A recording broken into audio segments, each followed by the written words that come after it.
Mga sangkay itong pag-uusapan natin ngayon ay isa po ito sa mga tanong ko nakaraan mga sangkay habang tinitingnan ko ang mga gumagawa ng building.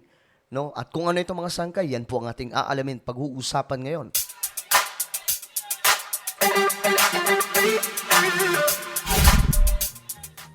So magandang oras po sa lahat ng ating mga kababayan, syempre sa lahat ng mga solid sangkay. Bago po tayo magpatuloy mga sangkay, no? Ito muna. Basic, no? Yung mga hindi pa po nakakapag-subscribe sa ating channel, pindutin nyo po yung subscribe button sa ibaba, okay? Tapos i-click nyo po yung bell at i-click nyo po yung all. Ulitin ko, click the subscribe down below, click the bell, and click all. So, ito na nga mga sangkay. Itong pag-uusapan natin ay patungkol po sa, pakita ko na lang sa inyo. Ayan po. Isa sa mga nangyayari sa ating planeta na ang mga scientist ay kinakabahan. Ang dami, no? Ang daming halos sabay-sabay po ito mga sangkay. At gusto kong ibalita sa inyo nang sa ganun mas maging aware po tayong lahat. At mas maramdaman po natin na kailangan po talaga natin si Lord sa buhay natin. Na kailangan po natin paglingkuran si Lord, no? Sa kabila po ng mga nangyayaring ganitong klaseng bagay sa ating planeta. The world is running out of sand and this is why it's worrying. Ang mundo daw po natin ay nauubusan na po ng tama ba, buhangin, di ba? At ito daw po ang dahilan kung bakit pag-worry ito o nakakakaba o nakakatakot, nakakapag-alala itong nangyayari. Ito mga sanggay, nung nakita ko itong balita, isang article, naisip ko ang kasi last time, siguro ilang weeks ang nakaraan mga sanggay, iniisip ko to Habang tinitingnan ko ang gumagawa po ng mga building, ano pa ba, gumagawa po ng nagsesemento po. Ngayon dito ko naisip na saan kaya nila kinukuha yan? Di ba mga sanggay, karamihan po dyan, magkakaiba lamang po ng pero sa buhangin pa rin. So, ang iniisip ko dito, what if? Kasi every year, napakaraming building ang pinapatayo. Napakaraming infrastruktura ang ginagawa. Hindi ba dadating tayo sa point na mauubusan na po tayo ng resources about dyan? At ito na nga mga sangkay, nasaktuhan. The world is running out of sand. At ito daw po ay nakakapag-alala.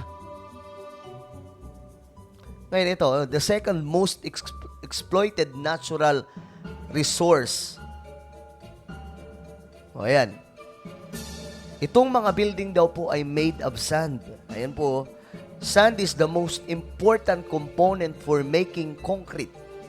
It is also the main component of silicon, according to Minerals Education Coalition. And silicon is a major player in the tech industry.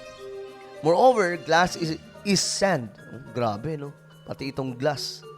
Glass is sand that has been melted down and chemically transformed.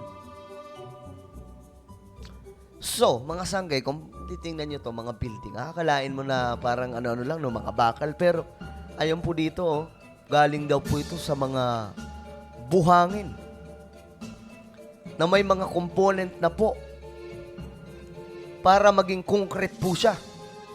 Kaya napapatayo po ito mga malalaking building. Habang tumatagal, mga sanggay, ang panahon, dumarami yung mga building sa buong mundo, mga establishment. Sobrang dami mga sangkay. At itong bagay ay isa po sa nakapag-aalala sa ating planeta. I know guys, climate change is real, global warming. Pero isa rin po ito mga sangkay sa malaking problema. Huge demand for sand. Ang malaking demand nitong mga buhangin na ito. So we can effectively say that sand, ayan na mga sangkay, ito po yung gumagawa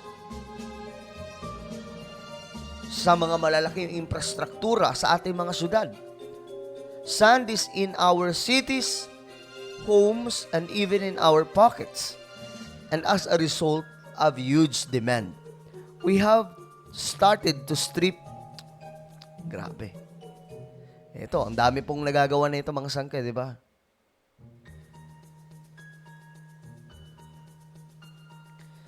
Ang problema po dito na nakikita ng mga scientists, paano kapag nagkulang na o kaya masira na po yung ating planeta? Kasi may mga yung mga nagmimina, di ba? Isa pa po yan sa problema ng ating mundo. Ayan ito yung tinutukoy ko, yung sand mining na nag-triple na po in the last 20 years.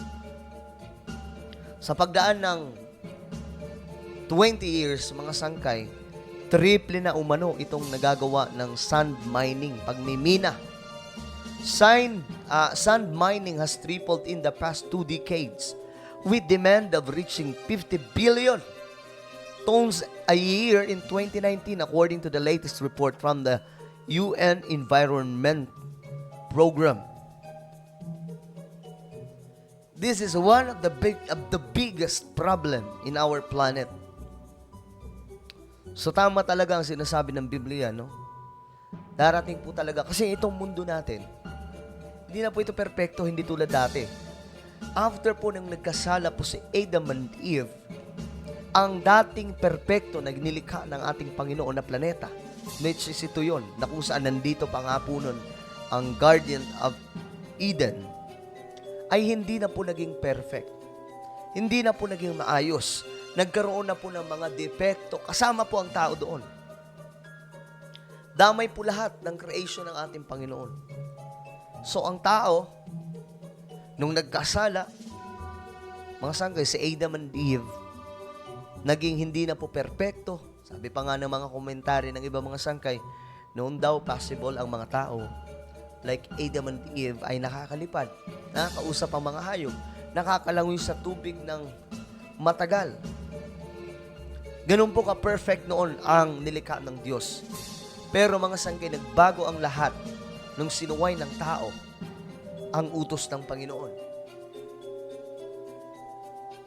Ngayon, mga sangkay, kasama po ang earth. Nadamay po ang earth doon. Hindi na po perpekto ang earth. Yun yung rason, mga sangkay, na may mga lindol po tayo. Nararanasan, mga bagyo. Lahat na nangyayaring disaster sa ating planeta, ito po ay resulta ng pagkakasala ni Adam and Eve.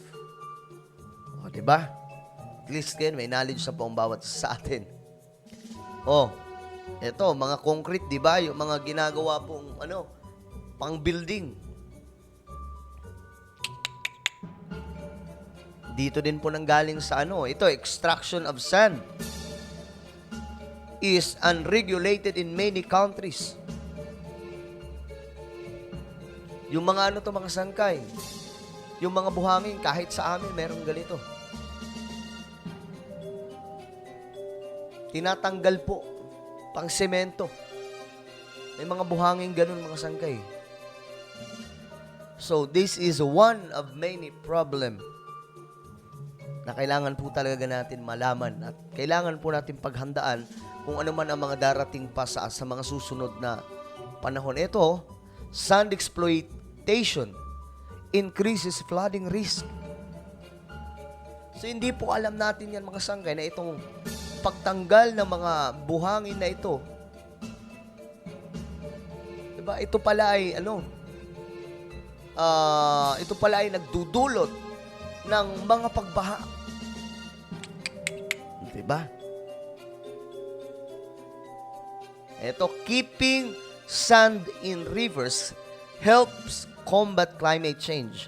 So, ibig sabihin, kapag marami daw po mga buhangin dyan po sa mga tubig na area na ito or kaya sa mga ilog, mas nakakatulong po ito na malabanan po natin itong climate change. Ngayon, mga sangkay,